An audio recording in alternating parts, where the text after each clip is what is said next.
In this video, I will talk about some cons of becoming a nurse practitioner and things to consider before making a decision to take this career path. In the previous video, I talked about pros of being a nurse practitioner. I've been a nurse practitioner for 9 years and I am so glad that I chose this profession. But this profession is not for everybody. I worked as a registered nurse before, and the registered nurse profession is also very rewarding and absolutely important. Before one considers if they should go back to school to become a nurse practitioner, they should know what they are getting into and if the career path is really right for them. So in this video, I will review some of the cons so you can make the best decision on your career path.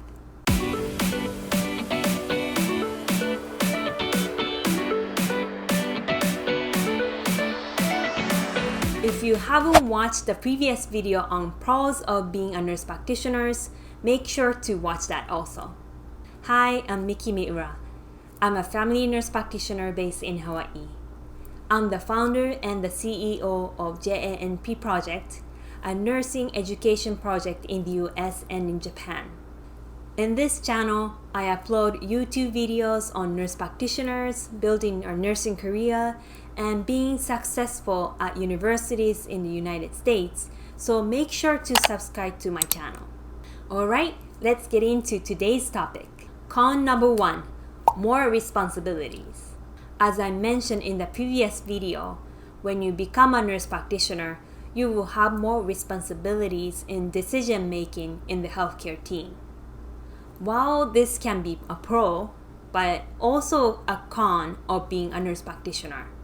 For example, if you are a primary care provider, you may get calls from ER provider consulting with you on how they should treat your patients on your day off.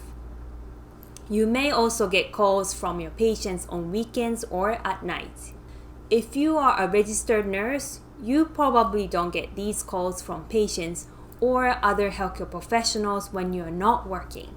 Having more responsibilities in decision making in healthcare also increases the chance of being involved in malpractice lawsuits. Registered nurses can be sued for making mistakes or for negligence. But as a healthcare provider, nurse practitioners probably have a higher chance of being involved with those lawsuits because we make decisions on patients' diagnoses and treatments. Being anxious and stressed about making mistakes and being punished for unintentional mistakes is definitely a downside of being a nurse practitioner. Con number 2, time, efforts, and money needed for school. Another con for becoming a nurse practitioner is that you need to obtain additional degrees.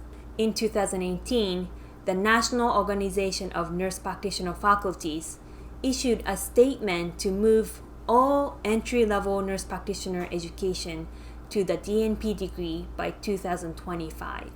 When I was a nurse practitioner student 10 years ago, there were a limited number of DNP programs in the US, and the majority of nurse practitioner programs were master's programs.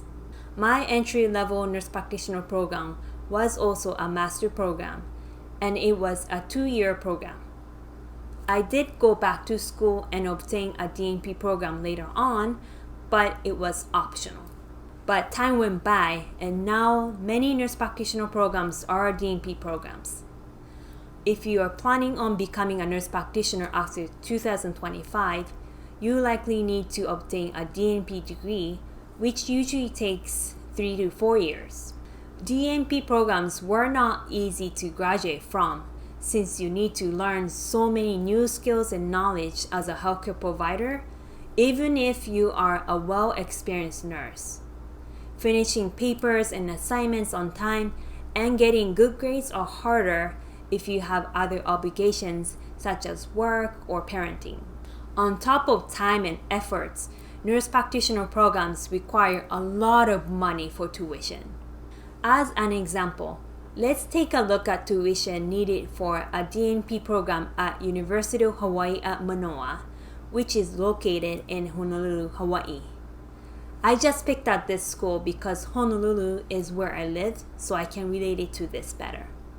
In their family nurse practitioner program, students need to obtain 77 credits to complete the program. The program is designed to complete it in 3 years if students are full-time students. Tuition per credit is $1,001 for a Hawaii resident, while it's $1,896 for out-of-state students for the most semesters, except summer semesters. So tuition will climb up to $138,832 for non-Hawaii resident students in total. And that is a lot of money. Con number 3. Pay may not be compatible to increased responsibilities. As I mentioned in the previous video, the national average annual pay for nurse practitioners was $34,500 more than registered nurses. But whether nurse practitioners get paid significantly more than registered nurses depends on the city or state you live in. For example, in the state of Hawaii, which is the state I live in, and is the second best paying state for a registered nurse, 43% of registered nurses make more than $100,000. If you look at the statistics, in Hawaii, the mean hourly wage for registered nurses was $51.22, while the mean hourly wage for nurse practitioners, including those who have a doctorate degree, was $61.29, which was just above $10 more than that of registered nurses. I actually know many registered nurses who work at hospitals in Hawaii get paid more than nurse practitioners, especially if they work overtime and night shifts. There are many reasons why registered nurses may get paid better than nurse practitioners who needed to obtain additional degrees to become a nurse practitioner, and one of the possible reasons is a lack of labor union for nurse practitioners. In the previous video, I talked about how nurse practitioners get paid. I will put a link down below so you can check it out if you haven't done so. As I said in the video, many nurse practitioners have an individual contract with their employer and they don't belong to a labor union. So negotiating compensation and other employment conditions with your employer can be challenging at times because you don't get help from your colleagues. In addition, many employers pay salary to nurse practitioners rather than wage. So even if nurse practitioners need to stay overtime to see more patients or finishing charts, their overtime service is uncompensated, unlike the many of registered nurses. As I said earlier, the difference of wages between registered nurses and nurse practitioners can be small depending on the state. There are many ways for registered nurses to get excellent wages more than a lot of nurse practitioners, such as being a travel nurse. On a side note, one may wonder, does getting a higher degree, such as a DNP degree, increase wages or salaries for nurse practitioners? My personal answer to this is no.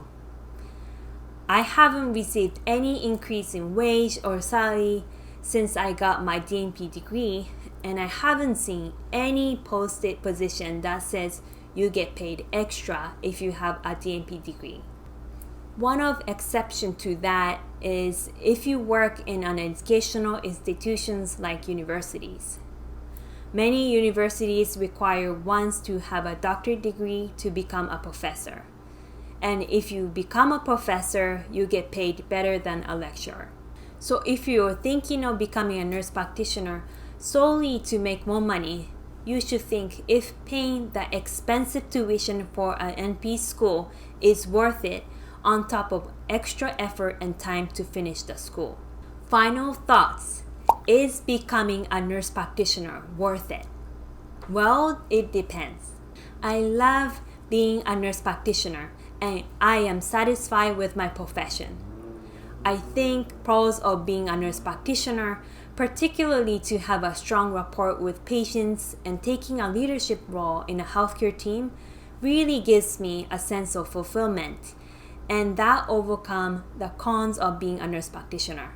But whether becoming a nurse practitioner is worth it or not really depends on the person's value and what they want to do in their life.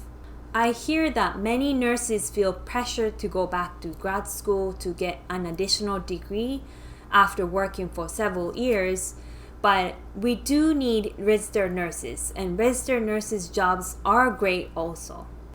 Nurse practitioners' duties are quite different from what registered nurses do, because we heavily focus on making decisions on diagnosis and treatments rather than implementing care. So you really need to make sure that is what you want to do before applying for a nurse practitioner program, because the tuitions are not cheap at all. I hope this video was helpful to you. Please like and share your thoughts and experiences in the comment section. See you in the next video.